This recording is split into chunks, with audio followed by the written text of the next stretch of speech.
देश के कई राज्यों से सर्दियां गायब हो गई हैं और अचानक तापमान में इजाफा देखने को मिल रहा है। कहा जा रहा है कि बढ़े हुए तापमान के चलते गेहूं और अन्य फसलों पर बुरा प्रभाव पड़ सकता है। इस बात में कितनी सच्चाई है, इस वीडियो से समझिए। इस वक्त गेहूं की फसल लगभग तैयार होने को है, लेकिन बढ़ते तापमान को लेकर के एक आशंका जताई जा रही है कि कहीं पिछले साल जैसी स्थिति न आ जाए कि गेहूं का दाना सिकुड़ जाए और उत्पादन कम हो जाए। इस बारे में हमारे साथ बातचीत करने के लिए मौजूद हैं डॉक्टर राजवीर यादव जी, जो प्रिंसिपल साइंटिस्ट हैं पूसा में प्लांट ब्रीडिंग के।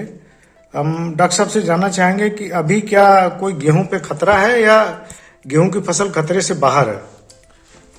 देखिए, ये अगर मान लो साइंटिफिक वे पे हम देखना चाहें कि वास्तव में जो हमारा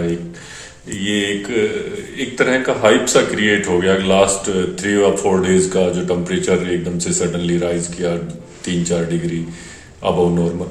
वैसे तो देखिए पिछले 2-3 साल के अंदर अबव नॉर्मल जो लॉन्ग टर्म एवरेज निकालते हैं उससे 1 या 2-3 degree above normal continuously temperature रहता है। ठीक है, कभी ड्रॉप भी हो जाता है बट ज्यादातर अबव नॉर्मल ही रहता है। और ऐसा नहीं है कि हमारी पिछले 2-3 सालों में लगातार पैदावार गिर रही है। लास्ट ईयर हमारी पैदावार जरूर गिरी थी, उससे पहले तो हमारी रिकॉर्ड पैदावार थी।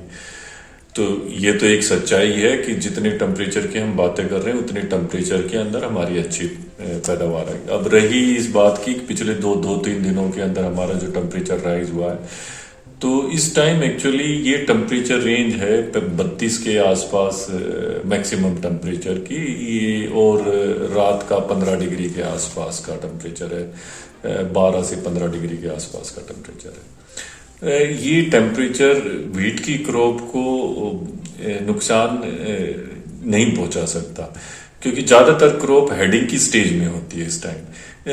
एट द मोस्ट ये क्या करेगा, उस हेडिंग को अर्ली कर देगा, यानी जो हेडिंग हमारी 3 दिन बाद आनी थी, 4 दिन बाद आनी थी, उसको हेडिंग को ये प्रीपोन कर देगा। उसके बियॉन्ड इसका कोई नुकसान नहीं है। और जैसे कि ज्यादातर वेबसाइट जो वेदर की प्रिडिक्शन करती है और यानी IMD की वेबसाइट, गवर्नमेंट के data, all they are indicating भाई in coming days probably the temperature is going to fall from the current position. जैसे जो एक नॉर्मल टेम्परेचर रेंज में आ जाएगा 32 से नीचे 30 के आसपास, तो 30 और 32 के बीच में रहेगा और ये काफी दिनों तक इस रेंज में रहेगा। तो गेहूं की फसल को क्या 35 से ऊपर खतरा है? 35 से ऊपर जाने पे मैं ये कहना चाहता हूँ कि हमारी क्रॉप की स्टेज ऐसी है जिसके अंदर इस टेम्परेचर का इस टाइम जो टेम्परेचर स्पाइक करा है इसका कोई ज्यादा इम्पैक्ट नहीं पड़ेगा। जो इश्यू रहता है वो रहता है जब आपकी ग्रेन फिलिंग मिल्क की स्टेज को क्रॉस कर गई हो और सडनली टेम्परेचर राइज कर जाए और फार्मर्स के पास इरिगेशन की फैसिलिटीज नहीं हो ताकि वो कैनोपी को कूलिंग कर ले और ये हायर टेम्परेचर 3-4 दिन तक रन करे, तब ये इश्यू रहता है। जो लास्ट ईयर का एक कंबाइंड इफेक्ट था आपका वाटर लॉगिंग का और हाई टेम्परेचर का। इस साल वाटर लॉगिंग की इंसिडेंस तो कहीं है ही नहीं है, जो आपको किसी भी, मेरे ख्याल में majority of the area in which the wheat is grown, probably during the winter either 1 or 2 incidents of the rain has happened. भाई 1 या 2 इंसिडेंस ही रेन की हुई है, बाकी ज्यादातर सीजन रेन फ्री रहा है। तो हमारी इतनी लॉगिंग की, वाटर लॉगिंग की तो इंसिडेंस नहीं रही। Crop growth is very good. जो इसकी जो नॉर्मल हम सीजन के अंदर देखते हैं कि भाई ईयर लेंथ कितना है, उसमें नंबर ऑफ स्पाइकलेट कितने हैं, नंबर ऑफ टिलर्स कितने आए हैं, जिसके बेसिस पे हम यील्ड की प्रोडक्शन को प्रोजेक्ट करते हैं, वो बिल्कुल ऑप्टिमम है, बल्कि बहुत अच्छे हैं। तो मेरे को तो नहीं लगता कि ये जो स्पाइक आया है इसकी वजह से there should be any setback on yield realisation.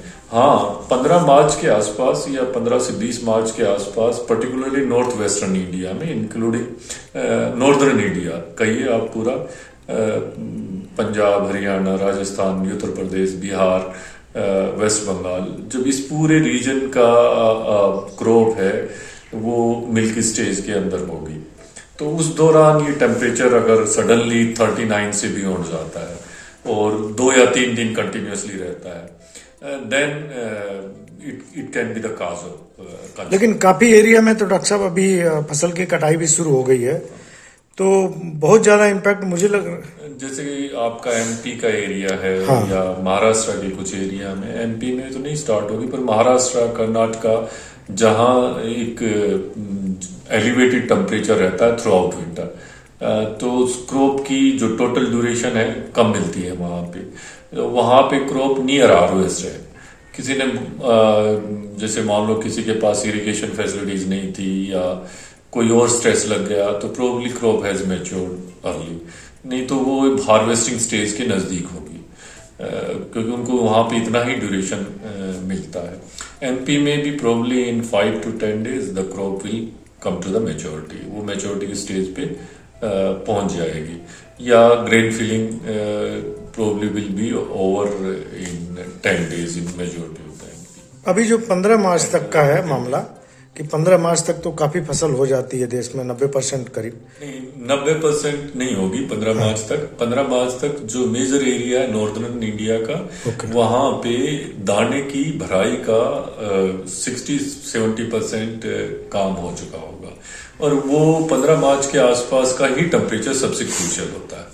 देखिए कि 1 या 2 जैसे मान लो हम 39 डिग्री या 41 डिग्री या 40 डिग्री के आसपास टेम्परेचर सोर करता है, तो वो 1-2 दिन के टेम्परेचर जब कंटिन्यूअसली हाई रहेगा अबव नॉर्मल, तो वो ग्रेन को ड्राई कर देता है, यानी पूरा क्रॉप अपनी लाइफ साइकिल को कंप्लीट करके ड्राई हो जाता है और रिवाइवल के कोई चांस नहीं होते। ये फिनोमिना इस स्टेज पे जनरली नहीं होती। तो अभी ठीक है, अभी तक के हालात ठीक है।